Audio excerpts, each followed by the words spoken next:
Kader Aswaja harus jadi agen perubahan ajaran Islam moderat, toleran, dan inklusif. Kader Aswaja harus dapat menjadi agen perubahan untuk menyebarkan ajaran Islam yang moderat, toleran, dan inklusif di tengah tantangan zaman yang terus berkembang saat ini. Demikian disampaikan penjabat Bupati Maluku Tengah Rakib Sahubawa dalam sambutannya saat menghadiri sekaligus membuka pelaksanaan kegiatan acara Madrasah Kader Aswaja yang dilaksanakan pengurus cabang Nadatul Ulama atau PCNU Kabupaten Maluku Tengah di Islamic Center Kota Masuhi pada Kamis 22 Februari 2024. Madrasah Kader Aswaja, kata Sahubawa, harus dapat menjadi wahana penting dalam menjalankan tugas suci. Melalui madrasah yang mengusung tema pendidikan Aswaja melalui Manhajul Fiqh wal Harokah, para kader diharapkan menjadi agen perubahan yang mampu menyebarkan ajaran Islam yang moderat, toleran, dan inklusif. Menurut Sahubawa, tema yang diangkat dalam kegiatan ini sangat relevan dengan tantangan zaman yang terus berkembang, di mana pendidikan agama menjadi salah satu pilar utama dalam pembentukan karakter dan moral generasi masa depan.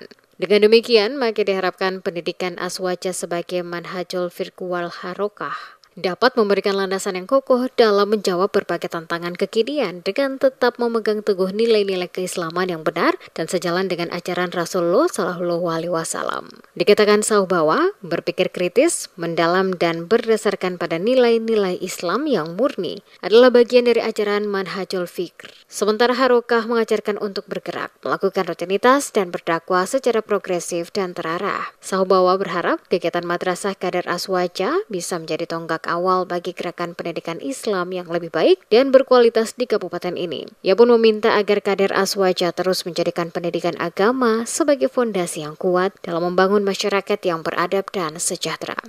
Secara kultur, memang tradisi-tradisi Nadatul Ulama yang dibangun di Maluku ini sudah tertanam kuat, bahkan hampir semua kampung muslim sampai hari ini. Nah, ini perlu kita ketahui karena kegiatan hari ini, Madrasah Kader ini salah satu target utamanya itu adalah menjaga benteng akidah Aswaja yang ditanamkan oleh Imam Asy'ari dan Imam Maturidi yang hingga jasa-jasa para ulama itu hingga saat ini bisa tiba di Maluku Tengah. Ini yang mau kita benteng, itu target-target utama kita.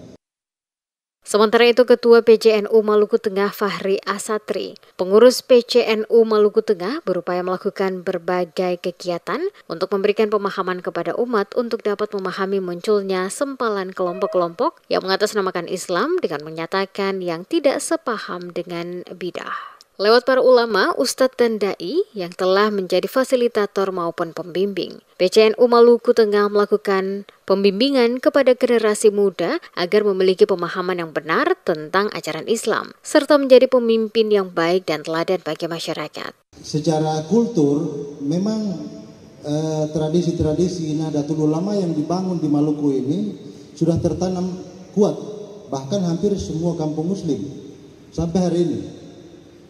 Nah, ini perlu kita ketahui karena kegiatan hari ini, Madrasah Kader ini salah satu target utamanya itu adalah menjaga benteng akidah Aswaja yang ditanamkan oleh Imam Asy'ari dan Imam Maturidi yang hingga jasa-jasa para ulama itu hingga saat ini bisa tiba di Maluku Tengah. Ini yang mau kita benteng, itu target-target utama kita. Hadir pada kegiatan tersebut, penjabat Bupati Maluku Tengah Rakib Sahubawa selaku Mustasyar PCNU Maluku Tengah sekaligus membuka dengan resmi acara Madrasah Kader Aswaja Maluku Tengah tahun 2024 yang diselenggarakan di PCNU Maluku Tengah, yang juga menghadirkan narasumber dari Brigif 27 Nusa Indah dan Detasemen Khusus 88 Anti Teror.